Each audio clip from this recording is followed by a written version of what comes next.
Hey everybody, it's Lavender Town, and today I'm going to be redesigning my very first OC and redrawing the first piece of art I ever put on Deviantart. So that is this one right here.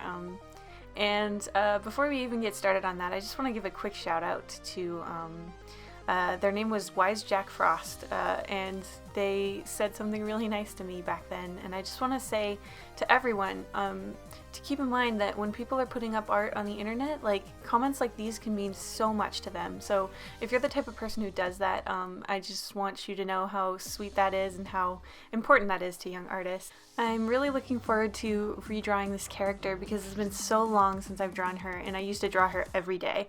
And right before I get started on that, I just want to say this video is sponsored by Skillshare. Skillshare is an online learning community where anybody can take a class or even teach a class.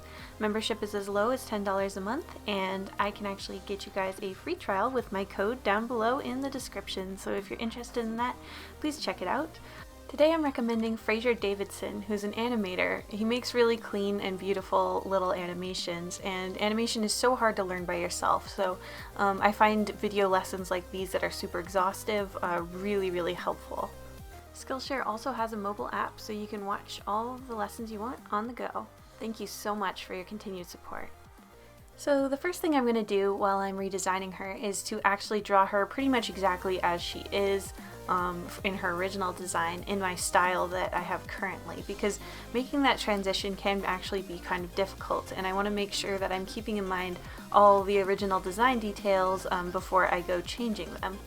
And while I'm working on that, I'll just tell you a little bit about her and about what she sort of was to me back when I was drawing her a lot. So her name's Demeter. She's named after the goddess, and she's basically a witch, and she was in this webcomic story that I had called Salem, and it was all about the Salem witch trials. And it wasn't very historical, but she was a real witch when the witch trials were going on, and she didn't know that she was a witch. She would do magic sort of on accident, and she had a brother who was really nervous and overprotective, and then they ran into someone who was being falsely accused of being a witch, and basically they formed this weird trio where she was using magic to help harbor him from the police, basically because they thought he was a witch and she was the actual witch. And yeah, that's basically the comic that I used to do. And I made it on computer paper with a dip pen, so it's a really sharp type of pen, and it would cut through the paper and cause all kinds of weird inking mistakes. And I used actual real screen tone, like in the real physical screen tone that I would cut out with an X-Acto blade. And basically I labored for hours over this comic that I put up on Smack Jeeves. And yeah, it was my first sort of foray into putting on my internet, or putting my work onto the internet. And of course I engaged with the DeviantArt community as well.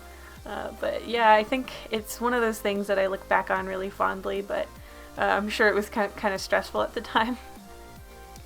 So now I'm just trying to figure out how I'd like to pose her. I know I don't want her to be as stiff as she is in this original pose. I also wanted to keep in mind all the story details that I wasn't skilled enough to show back when I was making this illustration originally. So Demeter has the power to basically make plants grow from the ground, and basically she's sort of like a green witch. Like, she's got a lot of earth related powers. So I thought I would show that, and also I would make the whole illustration more magical by having sort of these floating islands instead of this very boring path and very boring hill. Basically I'm just trying to make it as dynamic and fun as I can, because I know that that's the kind of feeling I wanted to portray originally, and I just didn't know how. So I'm trying to show her sort of raising a sunflower from the ground or something like that, and just trying to give her a bit more personality. I mean, if you look at that original illustration, it looks like her elbows are like locked to her sides, and she's sort of staring with no expression, and basically it just doesn't have any personality, which is something I really try to focus on these days. So some things you want to think about if you're feeling like your art is looking like that, where it's just not really showing what you want it to show, or it doesn't have personality. The best thing you can do is to try to improve the pose and the facial expression. Having a character stand in a completely white space with no background, no story elements, no props, can work if you are very good at posing and facial expression. So it's something that's really powerful once you get good at it. The trick that I use for making interesting posing is to always push the hips away from the chest unless there's a specific sort of military or uniform way that you want your character to stand, because the best thing you can really do to exaggerate a pose is to push the pelvis and the rib cage in different directions, basically. Obviously leave their spinal cord unbroken, but it really does help to sort of make a dynamic sort of shape if the lines of the body are curved and are going in directions. The other thing that I'm being careful to do with this pose is to sort of cheat it out so that it's as interesting as possible. When a character is leaning over, you could draw them straight from the front, but it's always much better to see it from an angle so that you can get more information and you don't have to deal with like weird foreshortening of having the character lean forward right at the camera. That can be effective, but unless there's a specific reason for it, it's a lot easier just to look at things from the side like this. I'm also giving her a lot of new details on her design, and I'm changing a lot about her hair and her clothes.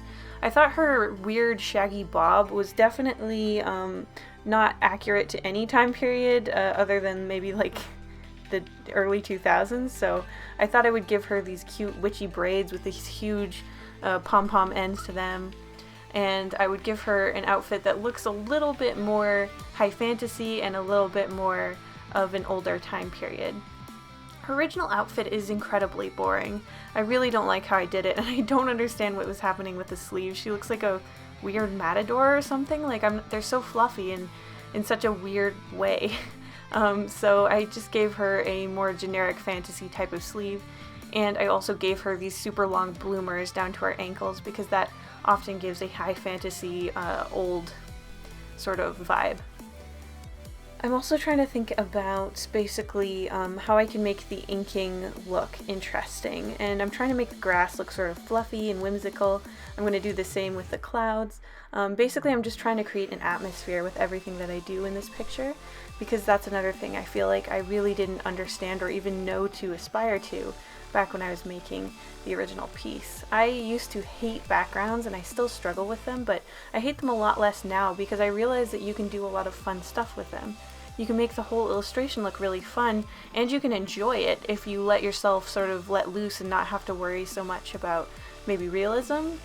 I mean, obviously you can see that this isn't like a hyper-realistic drawing style, and that's mainly because I like to have fun with my art, and I wasn't having fun when I was trying to do realism, so I like to break the rules a lot. Obviously, it doesn't work for everyone, but if you are a cartoony style artist and you struggle with backgrounds, I highly recommend just pushing them farther, making them weirder.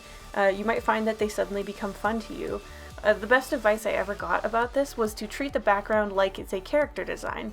And character design is one of my greatest passions, and I have so much fun doing it, so thinking about it in that way made it a lot more fun and a lot less of a burden.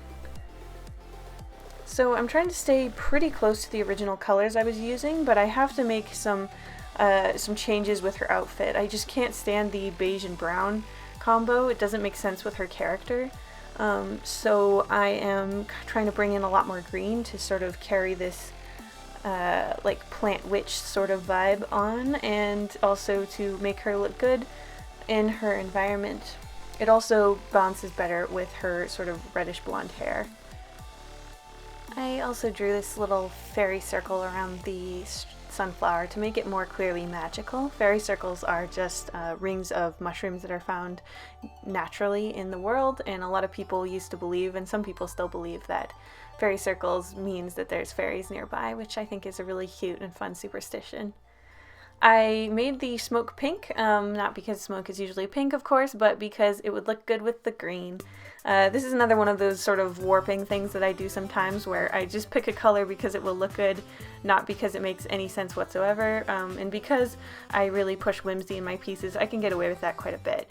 It's something I also recommend young artists to try. I was really locked into what I thought was normal colors, or the colors I should pick back in the day, and you can see that in the original picture I did, the colors were bright, but they weren't particularly dynamic. They didn't really look good together. They sort of just exist in a generic way. Whereas the piece below, I think, is a lot more, I don't know, it looks prettier. And pretty is what I'm usually going for, or cute, or scary, but not in this case. Honestly, I thought this would be a lot more of an embarrassing experience to look back this far and to sort of think about the characters that I thought were cool back when I was a little kid.